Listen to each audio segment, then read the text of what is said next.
Good morning, everyone. This is Victor Johnson with Goodwill Columbus. Today, we're going to be talking about the resume, and we've been doing that, all week. And we have been featuring the resume, information about the resume, and ways for you to work on your resume with a specialist here at Goodwill. And we're going to continue that all of next week as well. So this week and the week of the 15th, we're focusing on the resume and trying to get you any help that you need to work on your resume. I do want to show you one of the places that you can go to get some assistance. The website below me right there, I'm going to leave that up for a while so you can find out what kind of resources we have and the things that we're offering to help you. So today we're talking about the resume. And what I want to focus on today are those tips for writing an effective resume. Now,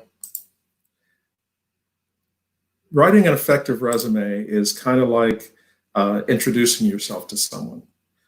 Remember that before someone meets you for an interview, the only way that they know you is through your words on paper, through your resume. So what are you communicating in your resume? I mean, there are different parts of the resume that are standard, like your contact information, and then maybe a list of your skills, and then your work experience.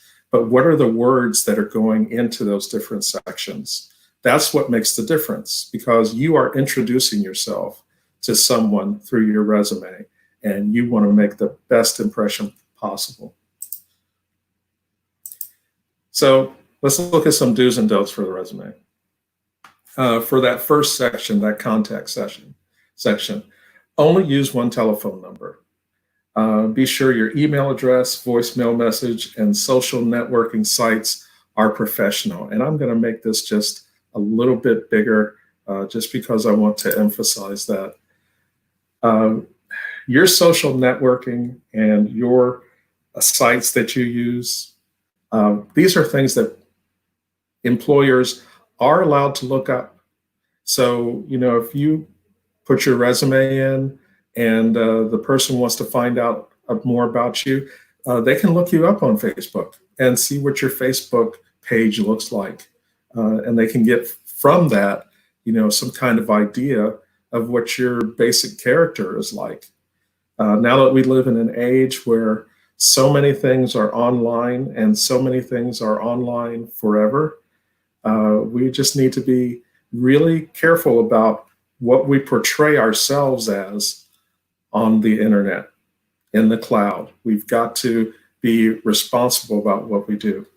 Now, one of the things I would ask you to do if you don't have it already is to get a LinkedIn page.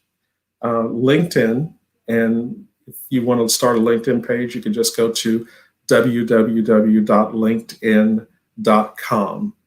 And LinkedIn is, think of it as the Facebook for professionals, the Facebook for careers, the Facebook for business, the Facebook for employment. So it is a site where you're talking about yourselves in a professional way. It's a place where you can look for employment, where you can further your career, even take classes to increase your skills. 1 to 2 pages in length, your resume should be. And people say, well, shouldn't it be 1 page? Well, in some cases, it might be 1 page. But remember, every resume you do is going to be focused on the job you're applying for. So if you have more experience and you need to show that experience, your resume may be 2 pages, okay? Your name is bolded and your name is larger than the rest of the text on the page. And use something that's easy to read, a 12-point font, Arial of New Times Roman. Don't go below 10 because then it's too hard to read. And don't use fancy fonts or whimsical fonts because then that gets hard to read too. All right. Wrong place. Okay. Use present tense verbs to describe duties in your current job, internships, or activities. And use past tense verbs when describing your duties from a past job. So if you're saying that I presently work at a place, you will say, things like, I develop curriculum for students. You wouldn't say I, you just say develop curriculum for students instead of developed curriculum for students. You would say things like utilize online and in-person methods to contact parents instead of utilized, okay? If it's something you're doing now, present tense verb. Otherwise, it's a past tense verb. And when you list your skills in a resume, this is important. Think about the skills that you have. If you are really good at using computers and you're very familiar with Word or PowerPoint or Excel, that's one of your skills, okay? If you are someone who can easily adapt, or you've got great math skills, that's a skill that you need to put down. Never write references available upon request. That's an old thing from years ago that people used to do. And, nowadays it's not necessary. And two, you don't want to get called on it. You just write references available upon request because it was on a template you saw. And then what if they say, well, give me your references, and you don't have them, okay? So, and you do not use the pronoun I. Your resume is about you, and your name is already at the top. So you don't use I did, or I utilized, or my. Everything is about you, so you don't need to say I did it. Proofread, proofread, proofread. Reread your resume, read it out loud, read it backwards. Make sure you've got all the mistakes covered. And have someone else read it. And if possible, have two people read it. This is a document that you want to be perfect, because probably the worst thing that could happen is you send your resume to somebody for a job you really want, and you've got things misspelled or your grammar is incorrect. And, right there, they're going to stop reading, because if you can't take the time to be that vigilant about your writing, why do I want you to work for me? And then save your resume as a PDF. And you save your resume as a PDF because when you send it, then it can't be changed easily. The resume formats, use bullets when you're describing your work experience. And also put a summary of skills. When you do this at the beginning of your resume, it's something that the HR person can read, and it instantly lets them know this is something I need to keep reading, okay? And then related or other experience on a resume, it's helpful when you have experience inside or outside of your field. So what would be an other experience that you have on a resume? Maybe you're part of a choir. Maybe you are a volunteer with the Red Cross. Maybe you are a driver for Meals on Wheels. Those are kind of things that employers like to know about. Your summary of qualifications. I talked about this being at the beginning of your resume, that you pinpoint your greatest strengths and your highest achievements in brief, positive statements. Brief statements, 3 sentences at the most, 3 brief sentences. Don't get too long in your summary, because if someone's looking at your summary and they see, this big paragraph, they're probably not going to want to start reading it, because, if I've been reading hundreds of resumes, all day, and I see, I've got a choice between two I can read, and one has three sentences for the summary, and the other one, it has like half a page for the summary. Well, I don't know about you, but I'm going to start with the one with 3 sentences, because I'm going to feel like that's going to be more effective use of my time, and that the person understood that it's a more effective use of my time. Okay. And it's the section of the resume where you can create a fast and favorable attention. That's why it's short, because it's a fast impression. And it sets the tone for the rest of the resume. So here's an example of a summary statement, okay? Dedicated child advocate. Now notice it doesn't say I am a dedicated child advocate. Once again, you don't use that personal pronoun I or my. So dedicated child advocate with a focus on the unique needs of children with disabilities. 1 sentence. Flexible and accommodating professional who implements creative hands-on lessons that align with IEP goals. 2nd sentence. And possessing strong communication skills to develop excellent rapport with family members, colleagues, and the community. 3 sentences, 3 brief sentences. And, if I'm looking for someone working with children with disabilities, okay, now I can see this person is flexible, which you have to be when working with children, period. And accommodating, implements hand-on lessons, align with IEP goals, telling me that this person knows in education what IEP is, possessing strong communication skills to develop excellent rapport with family members. Crucial, in education situation.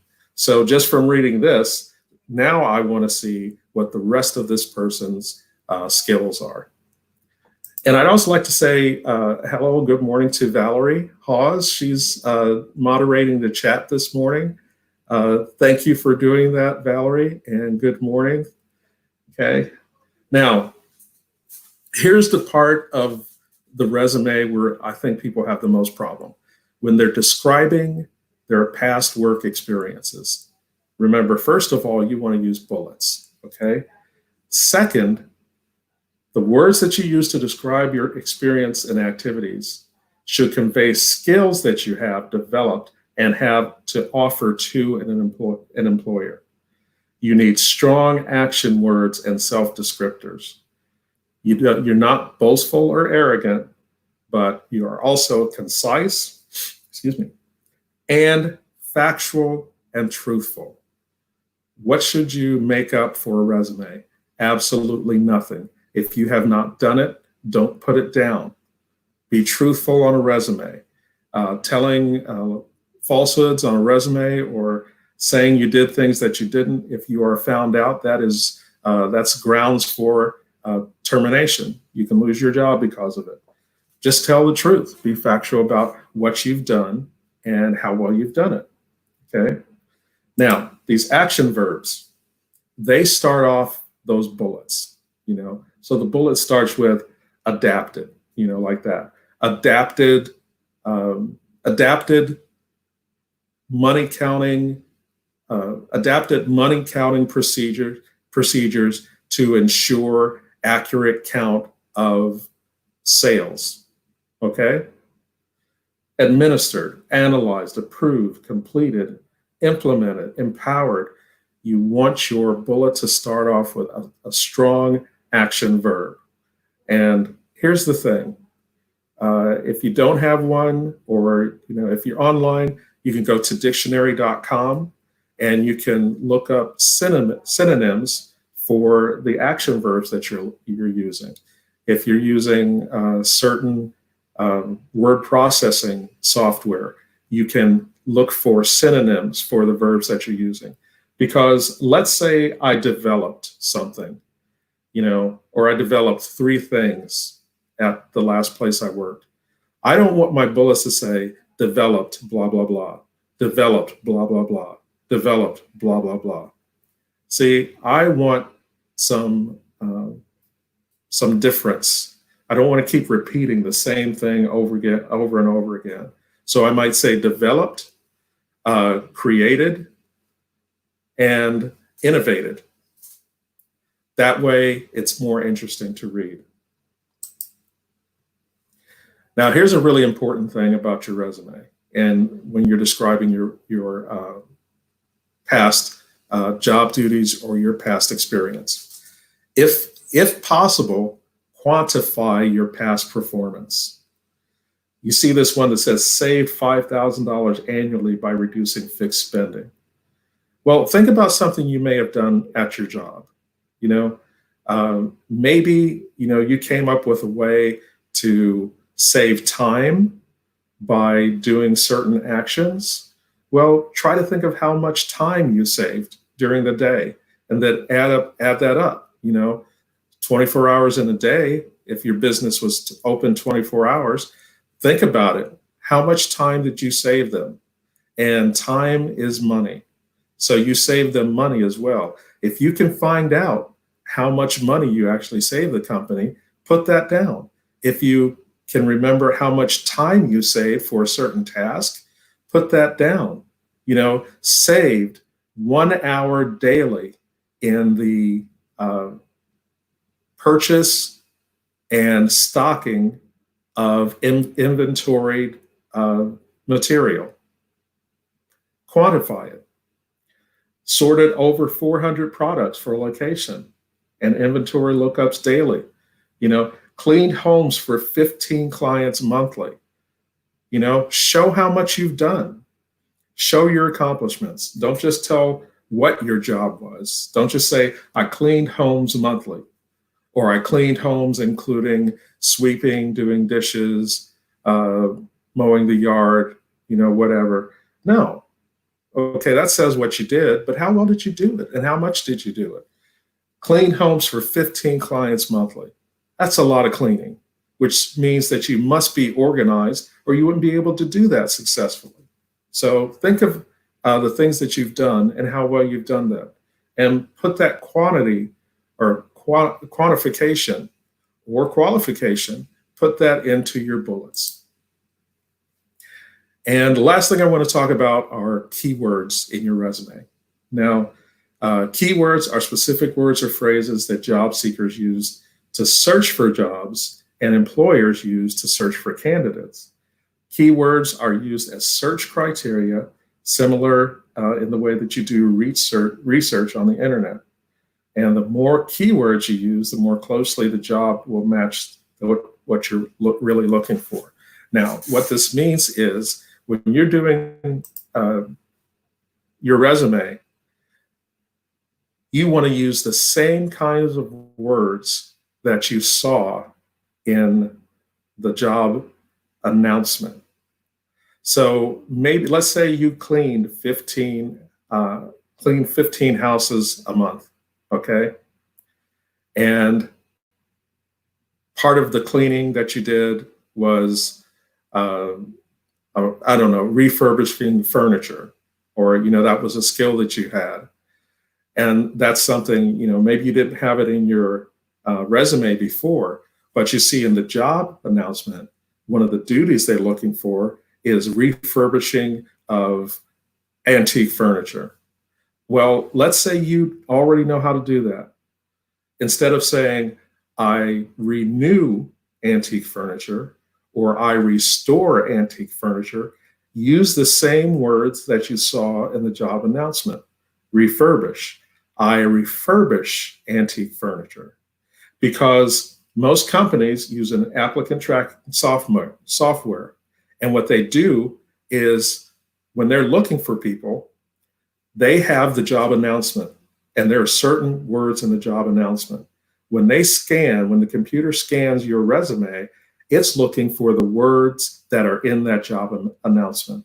So the more words you match, the better your opportunities for that resume getting picked out by the computer and saying, oh, here's a person that's got a lot of these qualities that you're looking for. They match, okay?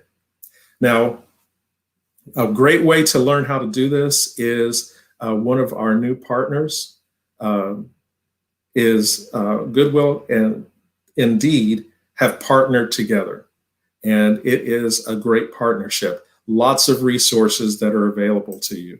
I'm just going to show you this. This is the website that you can go to for Indeed, the Indeed Goodwill partnership. Now, making your resume on Indeed is really easy, and it's really professional looking resumes. So basically, if you go to that partner.indeed.com/goodwill website, then you can start an Indeed account, and then you can start working on your resume. And in Indeed, you can either upload a resume that you currently have, or you can start working on a resume from scratch. And when you are putting in, your experiences, then you can use some of these. Well, you can use these keywords, and you can use those action verbs for bullets, and you can customize your resume.